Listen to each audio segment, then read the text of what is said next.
This is Sport Today from St Andrews with me, Chris Mitchell. We're here for a golfing special coming up for you. We're in Jupiter in Florida. Now, this is home to some of the world's best golfers. Rory McIlroy lives just back there. Tiger Woods just down in front of me now. But I'm not here to see them. I'm here to hunt down the great white shark. I'm here to meet Greg Norman. There's a wonderful moving bit in your book. This is of 1987 and the Larry Mize incident, because you talked about the crowd noise and it being like an earthquake almost. I would tell everybody that I could take it all and keep going, but I was only kidding myself. The truth is that I tried to bury it deep within myself, but the longer I held it in, the deeper it buried itself inside me. Mm-hmm. And the deeper something like that gets inside you, the more it harms you. Mm-hmm. And it's almost like you're saying here, that hurt me, and I'll always be scarred by it. It's quite a moving part of the book. No, it is, and it's actually a very telling part of me too, because when I did say that, and it taught me never to bury things. This golf course has very humble beginnings. It's built on an old sand quarry. There are no trees, there's very little water on the course, and if you go off target, there's no traditional rough. This is it. The real thing protecting this place from the professional golfers that are here to win gold is the wind.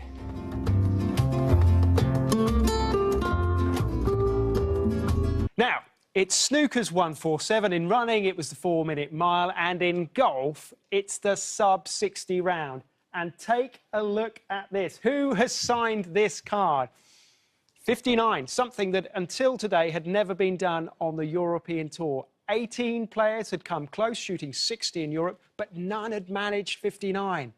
But now Oliver Fisher has. Well, I saw Adam Scott just a moment ago when I was walking around the course, and he looked very confident indeed, very relaxed. He's bogey-free. The last time I was able to look at the leaderboard, he was 6 under par. Ricky Fowler too.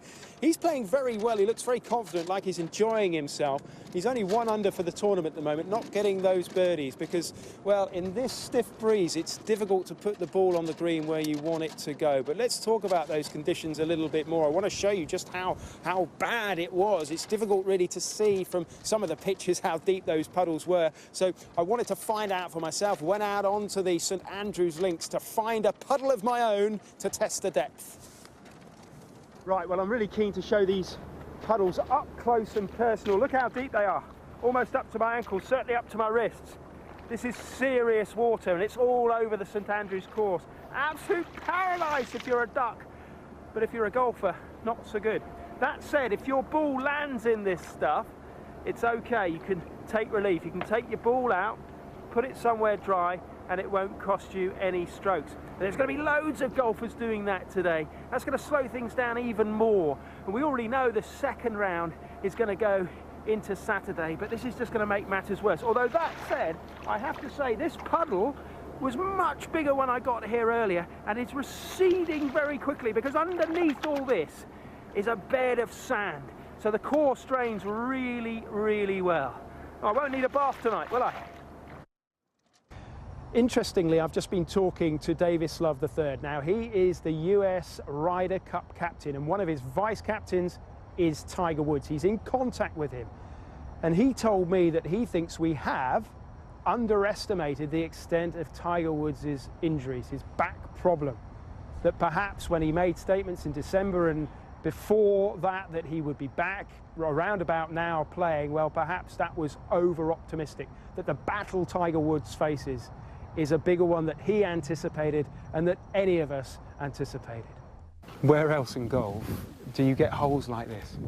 This is the iconic 17th, the road hole. You can see why. This runs all alongside the green, the 17th green there.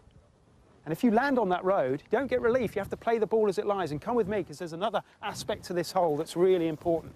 This beautiful stone wall, it's not so beautiful if your ball lands next to it. That's what Tom Watson did in 1984, effectively blowing his chances of winning. That year, a young Severiano Ballesteros lifted the claret jug. This hole is unique.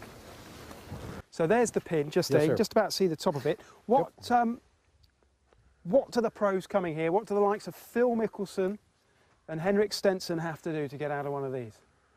Well, they have to open the face to create the loft, and they swing pretty hard at it.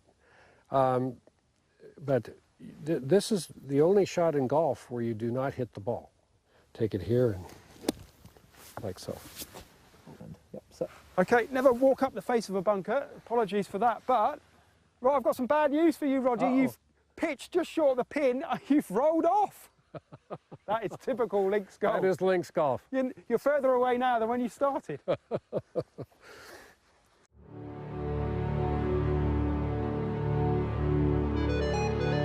The greens here at Royal Liverpool are big.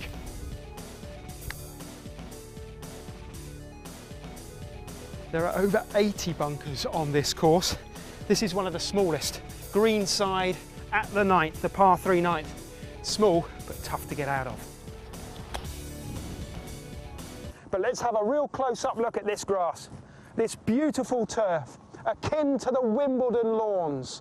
This is the grass of St Andrews, where the golfers will try to win. Padraig Harrington will be one of those players. He's already won back-to-back Opens. His form is so up and down, but almost everyone loves him. He's such a likeable fellow. If he's doing well around here, those empty stands up there will be full of people with Irish flags willing him on, and he's not far behind.